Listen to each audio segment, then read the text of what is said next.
This Poké Radar tutorial will be all about shiny patches, which seems like a simple enough topic, but the Generation 6 shiny patch itself does seem to cause a reasonable deal of confusion. There are a lot of shiny fail videos on YouTube of hunters failing shiny patches, and I've personally been in several streams where the streamer's shiny patch has either spawned out of view or it spawns right next to another patch and they can't tell which patch is the shiny and everybody panics. However, other than a few exceptions, if you know what to look for, there really shouldn't be any situation where you won't be able to accurately deduce where the shiny patch is. I hope to clear up any confusion about shiny patches in this video, so hopefully no one watching this will fail any shiny patches in the future. I'm going to start by explaining the basic properties of the shiny patch itself. So, shiny patches are guaranteed to contain a shiny of the Pokemon you are chaining. This means it's impossible for one to spawn at a 0 chain, since in that case you aren't chaining anything yet. A shiny patch can spawn at any chain length other than 0, but the odds of finding one are greatest at a chain of 40 or higher, or during fast music. When a shiny patch spawns, it makes this fairly loud, unmistakable sound effect, which is a very useful feature, so I'd highly recommend playing with the volume up when resetting for a shiny patch so you can listen for it. Unlike in Generation 4, the shiny patch in Generation 6 does not have its own unique patch shake animation. Instead, this extra sparkle animation just gets added on top of one of the existing grass shake animations. So shiny patches can either spawn as a fast or a medium shaker. This is an example of a fast shaker shiny patch. Here's an example of a medium shaker shiny patch. It's completely irrelevant whether your shiny patch spawns as a fast or a medium shaker. Either way, it's still guaranteed to contain a shiny of the Pokemon you are chaining. The biggest cause of confusion surrounding shiny patches comes from the fact that the sparkle animation and the grass shake animation are off-center from each other. The sparkle animation always appears a bit lower than the patch itself. As you can see here, the sparkle animation only really covers the bottom half of the patch that is shaking and extends all the way down to the purple flower tile below. The way the sparkles are positioned, it kinda looks like the shiny patch is actually here, but obviously it can't be because that patch didn't even shake. When identifying your shiny patch, you are always aiming for the patch that is just above where the sparkles are.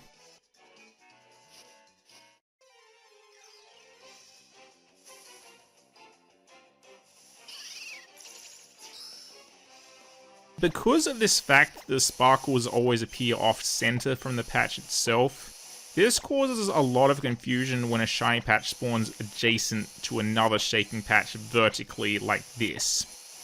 In this case it looks like the sparkles appear right between the two patches, but in this case the shiny patch is in fact the top one. As I mentioned, you're always aiming for the patch just above where the sparkle animation is.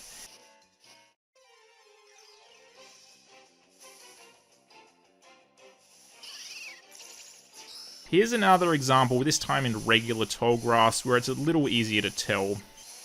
Here the shiny patch is the top one.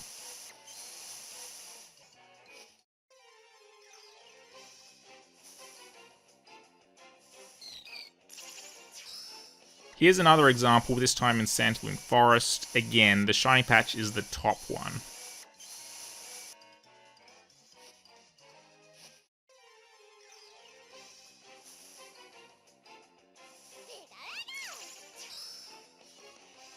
So if you are ever in a situation where two patches shake next to each other vertically and the shiny sparkles look like they are in between the two patches, take the top one.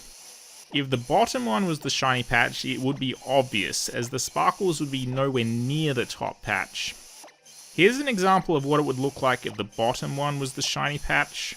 As you can see, the sparkles aren't anywhere near the top patch.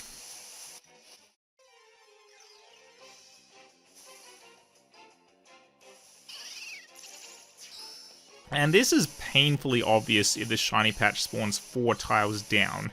Here the sparkles are so far down and clearly nowhere near the top patch.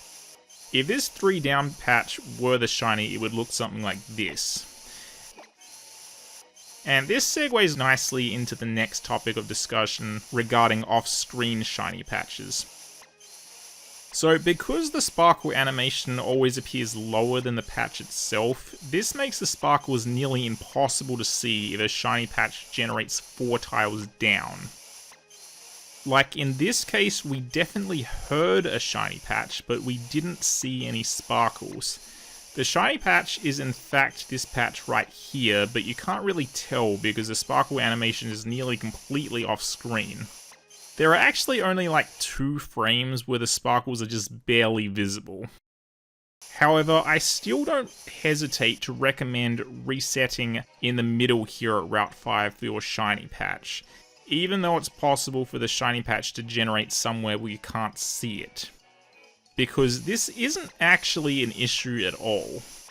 If you are in a situation where you heard a shiny patch but you definitely didn't see any sparkles, then the 4 down patch is the shiny. It can't be anywhere else. And in case anyone is wondering, what if 2 patches spawn 4 down? Then you wouldn't be able to tell which of the 2 is shiny. Well, that scenario isn't actually possible. Only one 4-zone patch spawns in each set. Patch 5 cannot spawn in Zone 4, so there can never be a situation where you will need to guess between 2 different 4-down patches.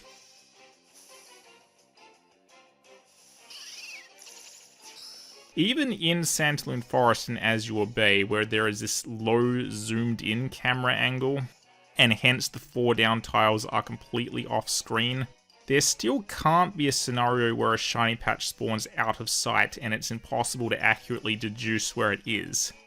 Here's a couple of examples of what a 3-down shiny patch looks like at Santaloon Forest, and as you can see, the sparkles are easily visible, so again, here only the 4-down shiny patches will be invisible.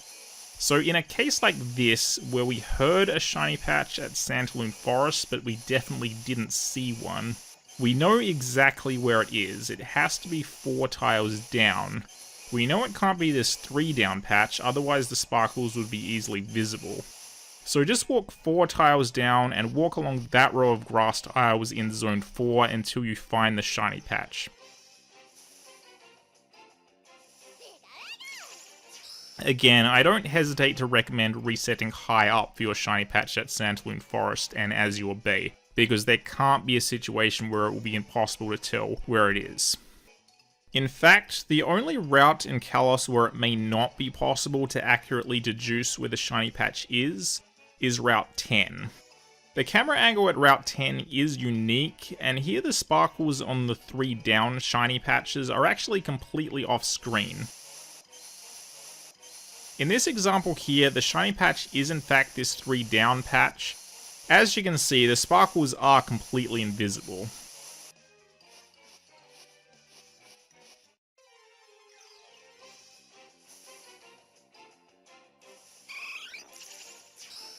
The tile I recommend you reset for your shiny patch at Route 10 does make it impossible for a shiny patch to spawn 4 tiles down, because there aren't any grass tiles there. But there is the possibility that more than one patch will shake 3 tiles down, especially since 2 of the 3 down patches are in Zone 4.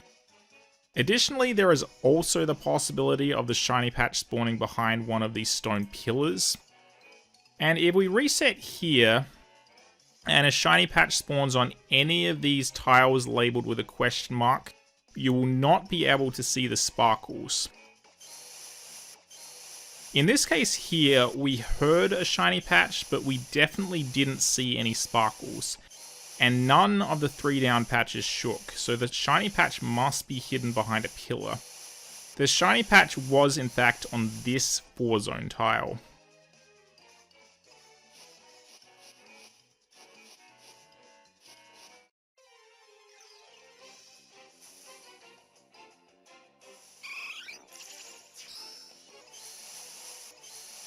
In this case here, it's impossible to say where the shiny patch is for sure. It could be this 3 down patch or this patch behind this pillar. So at Route 10, it's theoretically possible that you may not know for sure where your shiny patch is, and guessing is required. But this is pretty unlikely to happen. If you are in a situation where you heard a shiny patch resetting here at Route 10, but you definitely didn't see any sparkles, if you saw a 3 down patch shake, it's most likely there, otherwise it is on one of these 3 tiles behind the pillars. An important piece of information to know is that the shiny patch odds in Generation 6 only reset after catching a shiny. Encountering a shiny or spawning a shiny patch does not reset your odds. This means, if you happen to spawn a shiny patch at a 40 chain, it is okay to reset over it if you really think you need to for whatever reason, and continue resetting for another one. You will still maintain maximum shiny patch odds. Obviously, this information won't help you much if your shiny patch shows up under a 40 chain. Okay, one last thing to cover. You may be wondering whether it's possible to get a double shiny patch. Well, yes. It's extremely rare, but it is possible. Not including this video, there are 3 other videos on YouTube of shiny hunters finding a double shiny patch in Generation 6 to my knowledge. A double shiny patch is just a novelty occurrence really, it's a bit like finding 2 shinies in one horde.